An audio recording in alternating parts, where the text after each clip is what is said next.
Hey class, it's AJ, and this is my final presentation on our sales project. First of all, I just want to say that I actually enjoyed this project more than I thought I was going to, and it wasn't actually as stressful or near as hard as I thought it was going to be. It was nice that it was a kind of simulation on what an actual job would be like working in sports sales, and also kind of was made you feel a little accomplished when you did make a sale. Although I did get a little burnt out of making calls and didn't have that much success, it was still a pretty neat project and a nice change of pace from normal school projects. So moving on, there were a few things from Halberstam and Reese that we discussed throughout the semester that I thought were pretty helpful and actually really applied to this project. Obviously, their points did apply to the project since they're sports sales books. But, anyways, there are a few that stood out to me more than others. And these are the few that I really took into consideration when I was making my calls. Of course, the first point that I made a connection with Halberstam to was that you should have a good understanding of what you're selling. This is from the chapter that I discussed for in front of class. I also think that this is something that a professor really highlighted since he really explained to us a lot about these packages so that we were selling before. He explained a lot about these packages before it even got released, so thanks for that, Professor Lupnik. There's also just so much information that we were given in order to sell or convince somebody to buy this package. Personally, the people that I did make sales to had a lot of questions about these ticket vouchers, so Halberstam words of having a good understanding of what you're selling really was actually a good tip, and it was kind of a no-brainer. Another thing that I did notice while making my calls was that I could mostly tell right away when a person was not interested at all in buying this package. But if there was a slight tone of interest, it was pretty easy to talk to that person. There were a few people that actually did seem pretty interested, but ended up not buying the package, and vice versa. All in all, that statement from chapter 4 really held true. Chapter 6 was also a chapter that had good advice in it. I definitely practiced before I made calls. My first call that I made, I was actually pretty nervous for since this is like something new. So I took Halby's advice and practice. I also did a practice call and called one of my friends and also made sure that I didn't sound funny. I I did all this practice and then I left a voicemail and another voicemail and another voicemail. And then I finally spoke with somebody on the phone and it went pretty smoothly. After about 10 calls or so, I kind of just got into the groove of things, and making outgoing calls was pretty easy.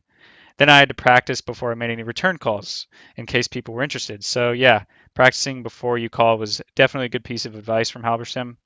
And then another connection to our books that I thought applied to our project was to not sound like a maniac. And you also don't want to bore your customer with monotone. So, a lot of calls I tried to be enthusiastic or at least tried to be polite and not boring. I also tried my best to be informative if the person I was on the phone with asked any questions. Next are some connections from Reese's book to the project. One of the important ones that I found was fact finding, and we didn't really do fact finding because so much information was given to us. But this kind of goes along the lines of Halberstam's point of having a good understanding of what you are selling. Thankfully, our project, a lot of information, as I stated, was given to us, but about this appreciation package, so we didn't have to do a lot of fact finding. But something else that Reese said in this section was that you should try and sell benefits of a package, not the features. For example, when we were selling our package, it would be good to say that you can save up to $100 if you buy this package, or you can use these tickets for reserved seats, rather than saying something boring like, "Oh yeah, you can use 8 tickets for any of these 2018 to 19 games during the season," or something like that. So Reese is kind of just saying that benefits sound a lot more convincing than features, which makes sense, and I would agree with him. Looking at chapter 7 of Reese's book about ticket distribution, what we just did with this project feels kind of similar to what a professional sports organization may do for its employees. It's kind of a stretch, but theirs would probably be a bit higher in demand since people that work in the professional sports are at least slightly interested, or I would hope, or at least interested in the sport itself. Here it's a little different since we don't know what all UAF employees have an interest in hockey or really any sports for that matter. Ours is also a bit different than professional athletic staff members' tickets, since these ones are transferable.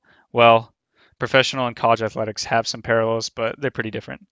Anyways, so during the course of the project, I obviously made some right calls and did some right things and made some mistakes. Pretty easy to make some mistakes.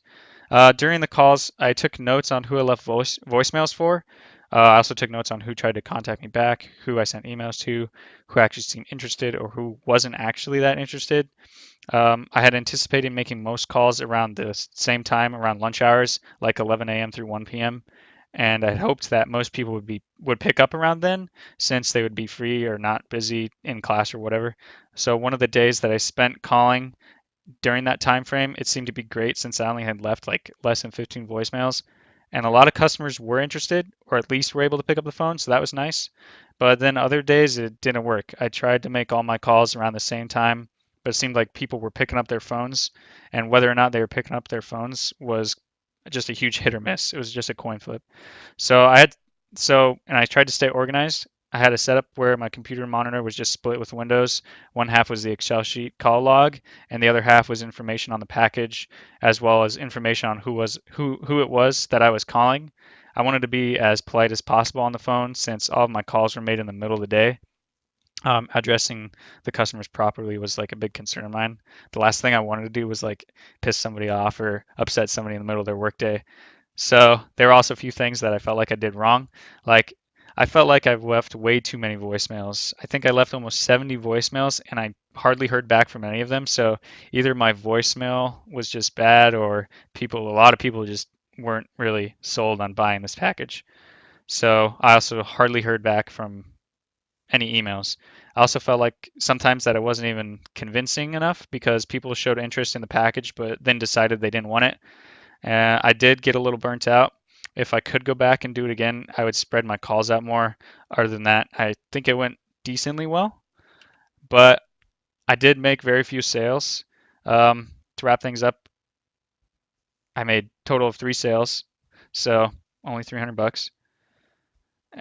But also making all these calls, it was pretty nice, I would think, pretty good advertising for the hockey team and sometimes other sports teams because some people that I had called were interested in other teams besides hockey. So that advertising may not make much of a difference, but I do think it got some people interested into supporting more of the Nanac Athletics. In the end, I finished with 2 sales and 2 invoice customers, but there was a weird situation where one of the people that I had left a voicemail for ended up buying the package, but I had actually never even heard back from them, so I kind of made a third sale. Currently, I haven't received any more responses or anything, and that's it. I did enjoy this project more than I thought I would. I actually feel a lot more comfortable with sales now than I did at the beginning of the semester. That's it from my presentation. Thank you.